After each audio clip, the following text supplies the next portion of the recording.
ஆவலோட பார்த்துருக்கு சுண்டக்காய். ஹாய் மக்களே, வெல்கம் டு சன்பாக்ஸ். இன்றைக்கி நம்ம என்ன ரெசிபி பார்க்க போகிறோன்னா சுண்டைக்காயை வச்சு தான் பார்க்க போகிறோம். நம்ம சேனலில் வர்ற எல்லா குக்கிங் வீடியோஸுமே ரொம்பவே ஈஸியாக இருக்கும். நீங்கள் இப்போ தான் குக்கிங் கற்றுக்க போகிறீங்க, இல்லை இப்போ தான் குக்கிங் ஸ்டார்ட் பண்ணியிருக்கீங்கன்னா உங்கள் எல்லாருக்குமே ரொம்பவே யூஸ்ஃபுல்லாக இருக்கும் கைஸ். சரி வாங்க வீடியோக்குள்ளே போகலாம். இந்த சுண்டைக்காய் கிரேவி செய்கிறதுக்கு தேவையானது சோம்பு, வெந்தயம்ங்க. ஒரு கடாயில் எண்ணெய் கொஞ்சம் நிறையாவே ஊற்றிக்கோங்க. 3 ஸ்பூன் நான் ஊற்றிருக்கேன்.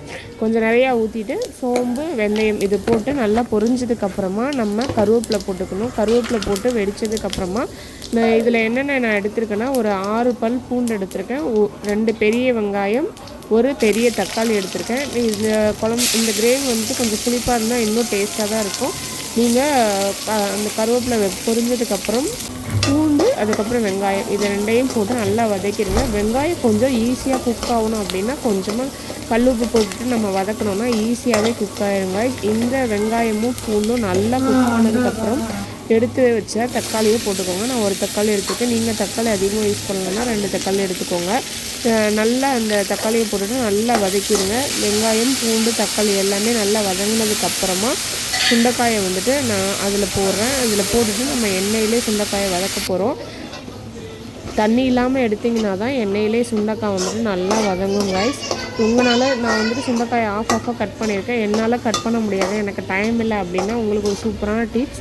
சுண்டைக்காய் எல்லாத்தையுமே வாஷ் பண்ணிட்டு மிக்சியில் போட்டு பல்ஸ் மோடில் கிர்க் அப்படின்னு ஒரு அடியில் ஸ்டாப் பண்ணிட்டீங்கன்னா எல்லாமே ஆஃபாக கட் ஆகிடும். கொஞ்சம் சீட்ஸும் இருக்கும். நீங்கள் விதை எல்லாத்தையுமே வலித்து அப்படியே போட்டு நல்லா வதக்கிடுங்க. எண்ணெயில் போட்டு வதக்கினீங்கன்னா அதோட கலர் சேஞ்ச் ஆகும். அதுக்கப்புறமா ஒரு லெமன் சைஸ் புளி எடுத்துக்கோங்க.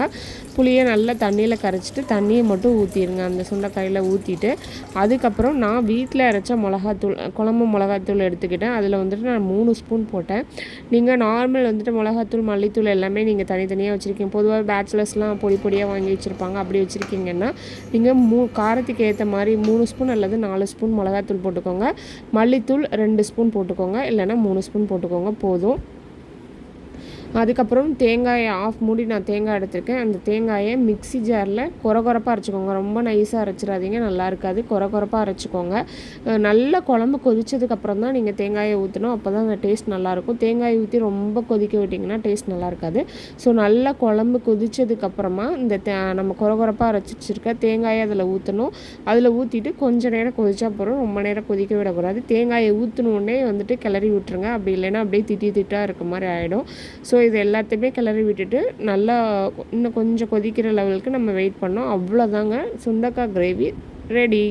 இந்த கிரேவியை நீங்கள் சாப்பாடு, இட்லி, தோசை எது கூட வேணாலும் சாப்பிட்லாம். ரொம்பவே டேஸ்டியாக இருக்கும். இன்னும் கொஞ்சம் கிரேவி ஆக்கிட்டிங்கன்னா சப்பாத்திக்கு கூட ரொம்பவே டேஸ்ட்டாக இருக்குங்க. நீங்கள் இதை செஞ்சு பாருங்கள். இந்த மாதிரி ஈஸியான ரெசிபீஸ்லாம் பார்க்கணுன்னா நம்மளோட சேனலை சப்ஸ்கிரைப் பண்ணலைன்னா சப்ஸ்கிரைப் பண்ணி வச்சுக்கோங்க.